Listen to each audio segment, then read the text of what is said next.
1981, the Trans-Siberian Railway began construction. From the get-go, Witte and his construction committee knew it was going to be a titanic challenge to source all of the required materials. Principally, there was the issue of transporting said materials into the remote Siberian hinterlands, as much of it could not be locally sourced. For this reason, the Committee of the Siberian Railroad embarked on an adjacent infrastructure effort that saw Siberian rivers and canals expanded and improved as to facilitate the Siberian supply chain. To put it another way, the Trans-Siberian Railway was such a massive undertaking, it merited its own infrastructure initiative to support it. The resources that would ultimately be transported down these navigable waterways were composed of roughly 454 million kilograms of railroad spikes and joints.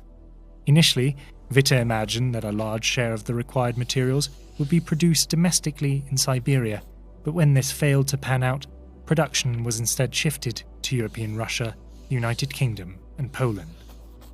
But in addition to the difficulty of transporting resources to Siberia, an equally difficult task was labour. The number of people to work on the project over the course of its lifespan is unknown.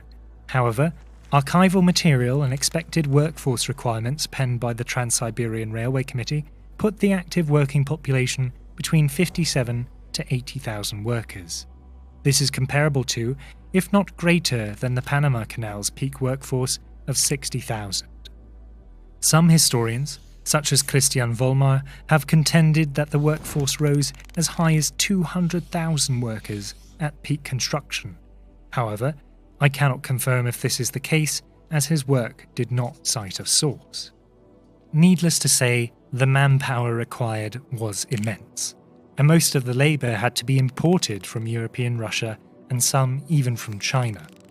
There simply wasn't enough labour in Siberia to accommodate the Trans-Siberian Railway. The committee thus spent roughly 30 million rubles in order to facilitate the relocation of European labour into Siberia, a sum that today would be the equivalent of $630 million. Estimates from the Russian state archives and from historians such as Igor Naumov put the total migrant influx between 1 to 1.2 million people from 1893 to 1902, many of whom would undoubtedly work on the railway.